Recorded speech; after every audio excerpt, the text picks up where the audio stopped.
find the keys. Oh, yeah, it's locked, because I locked it with it, so it's to see. Okay. I'm just saying you might be able to. Oh my God. Did you get my old trap out or something? Or mine did that too? No, this is the one I had the whole time.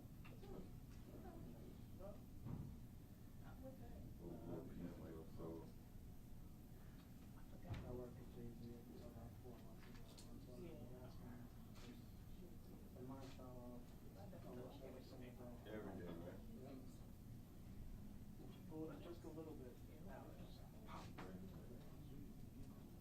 Not that I did it on purpose.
Good afternoon. Thanks for joining me here today. Joined with me here today is Mayor Brandon Scott, Howard County Executive Calvin Ball, Howard County Sheriff Marcus Harris, and Councilman Costello. I regret that we are speaking again about another senseless tragedy in our city. This incident, unfortunate incident, is a great loss to law enforcement community, his family and friends, and each of us. In the early morning hours of September 29th, Howard County Deputy Sheriff Ryan Alexander Demby was shot and killed following an altercation in Federal Hill. While all the circumstances of what happened are still being investigated, the entire incident was caught on camera. That, along with witness testimony, enabled us to act quickly to identify the suspect. I'm here to announce that the officers arrested 40-year-old Joel Crowder of Baltimore. Crowder was apprehended yesterday without incident around 5:30 p.m. by our SWAT and our Warrant Apprehension Task Force. I have no words to describe another devastating loss to our city, our law enforcement community, and to the family and friends of the deputy. This should have never happened. It was another senseless tragedy. We must work harder to remove illegal guns from our city and fight the disease of illegal guns throughout the country, where any altercation to end in death is a senseless and truly a tragic incident. We are still piecing together the details of the incident, but if anyone saw anything, if you can please call Metro Crime Stoppers, 1-866-7-LOCK-UP, or call 911. Preliminary information indicates that this stems from an incident that occurred inside of one of the establishments, but it carried outside and it occurred on the sidewalk. Again, if you have any information, please call 911, or if you have any video or anything that might have captured this incident. I'll now hand it over to Howard County Sheriff Marcus Harris. Thank you, Commissioner. First, I'd like to thank the Commissioner, the Baltimore City Police Department, our federal partners for the job they're doing in this case. I'd also like to thank the citizens, the elected officials, and the law enforcement agencies throughout the state who have reached out to express their condolences. Deputy Demby was an outstanding young man. He was a great person, and he was a great deputy. He just finished the academy in March, and I knew he was a great person and a good young man. That's why I chose to put him through the police academy. He simply wanted to follow in his father's footsteps. His father has over 30 years of experience on the job. He's a sergeant with the sheriff's department, and I'm going to truly miss him and his father's interactions within our agency. It's just senseless. I'd also like to thank Mayor Scott, my county executive, who've shown a tremendous amount of support. I would simply ask that the community pray for the family and the members of the Howard County Sheriff's Office. Thank you.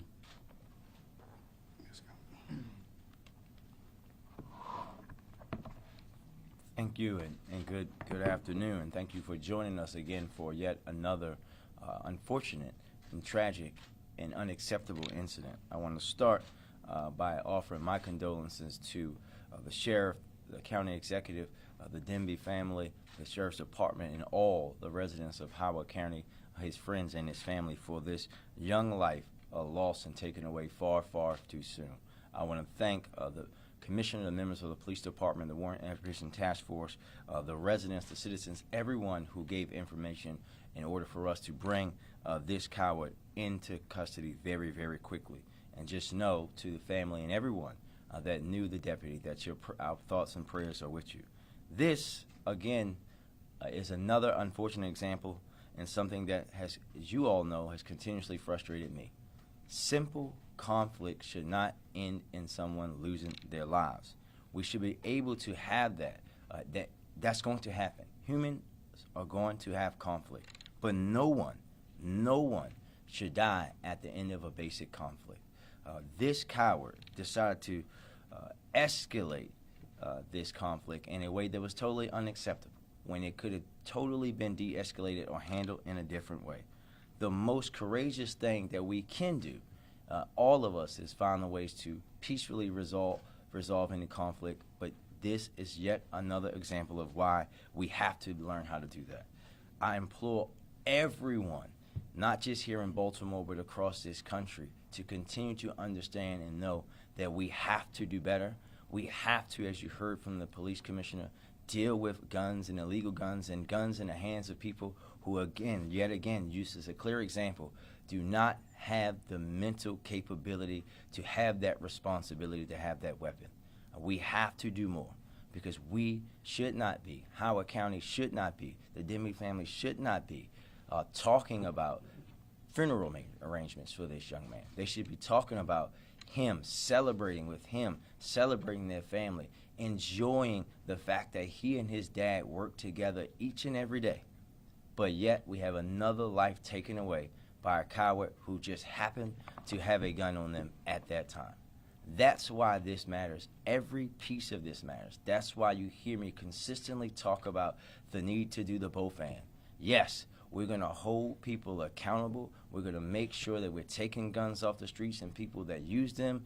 And yes, we're going to deal with the comprehensive, holistic portions of teaching people how to resolve conflict in a different way, because both of them matter, and we have to do that. But anybody that is going to go around shooting people after a basic conflict, again, no, you will meet the same fate that this man or person who calls himself a man is going to meet. You will be taken into custody, because nothing is going to bring Deputy Demby back to us. But this is a process now that we're going to begin to try to help his family, that county, that department be able to begin the healing and trauma necessary from a young life of servant taken too soon.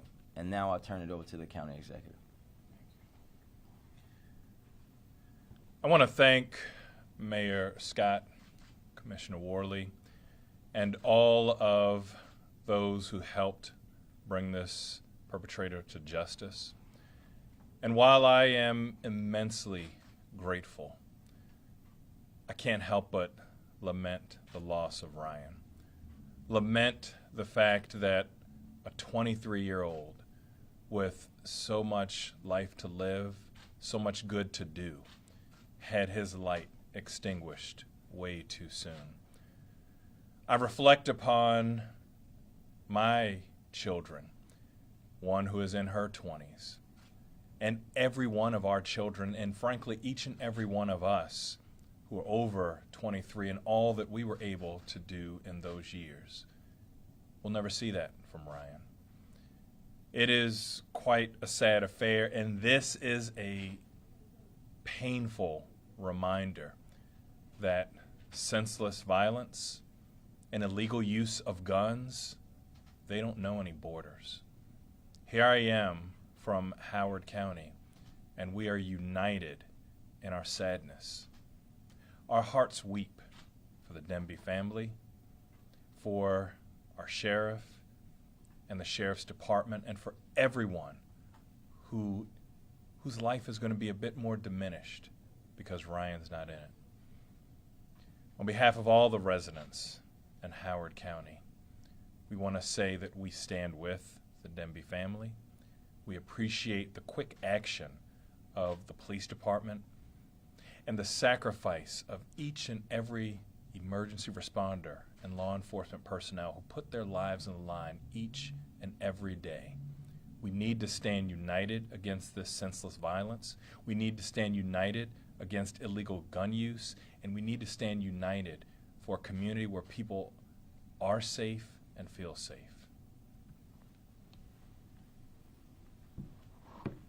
At this time, we'll take questions. Vincent, we'll start with you. Remember, one question and a follow-up on topic, and we'll just go down the row. Commissioner Worley, first of all, amazing work by your men and women acting so fast. Can you tell us if a gun was recovered at the time of arrest, or is that still part of the investigation? Yes, there was. Okay. Second question for you, Sheriff Harris, if you will.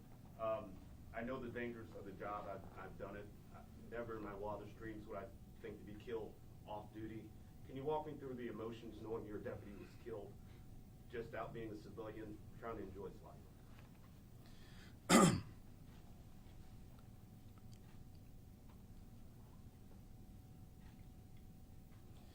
This is tough. Ryan was like a son to me. I chose to put him through the academy. I actually worked with his father in Baltimore County. So anybody if it's happened to anybody in my department, I would feel this way, but he was like a son to me. So it's been extremely tough. When I got the call, I didn't believe it, but I don't think anybody on my staff believed it. Such a good young man. So not a troublemaker, just a good person. So if he was out, he probably was being a peacemaker. I don't know. Left the city did the investigation. Just heartbroken. Just heartbroken. For any of my fallen brothers, though. So. Hi, Lillian Reed with the Baltimore Banner. Commissioner, could you tell us a little bit more about the altercation, just some of the circumstances, how many people were involved? Did that include the deputy? We don't have all that.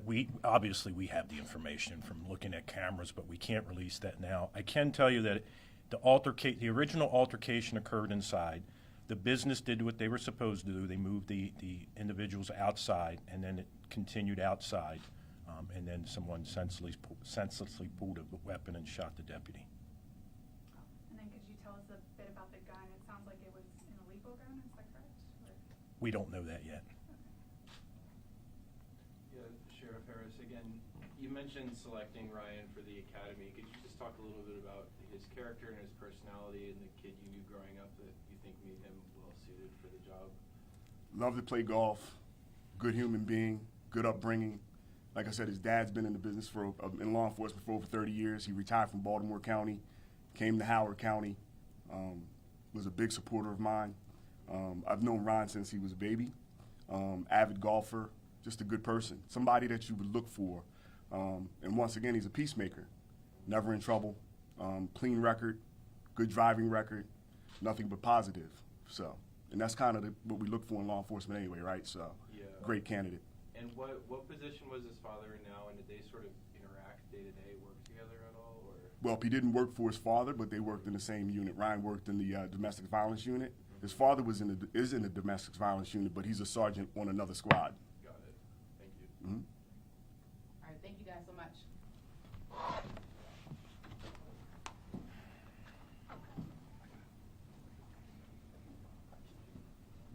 We're gonna hang out here. We'll send the pictures out guys to the desk. We'll probably get a shot. Okay. Yeah, you can leave. Yep.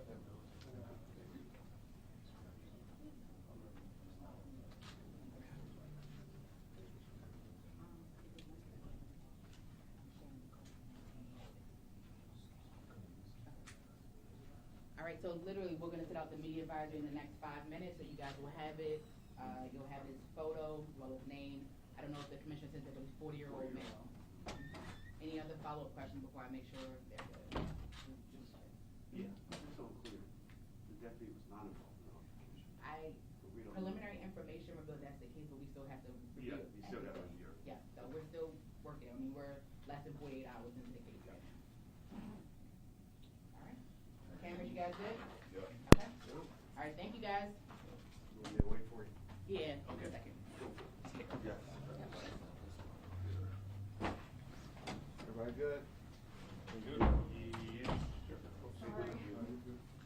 And Bernie, you said the picture would be out on in the release too? Yes, sir. Cool.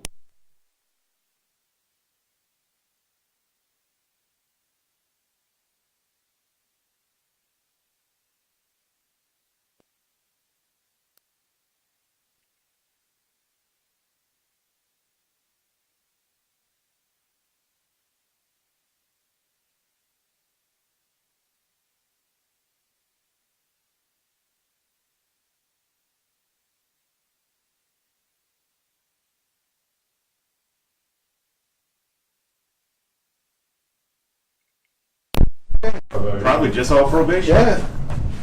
Man, what's out here, bro? Y'all know what's out here.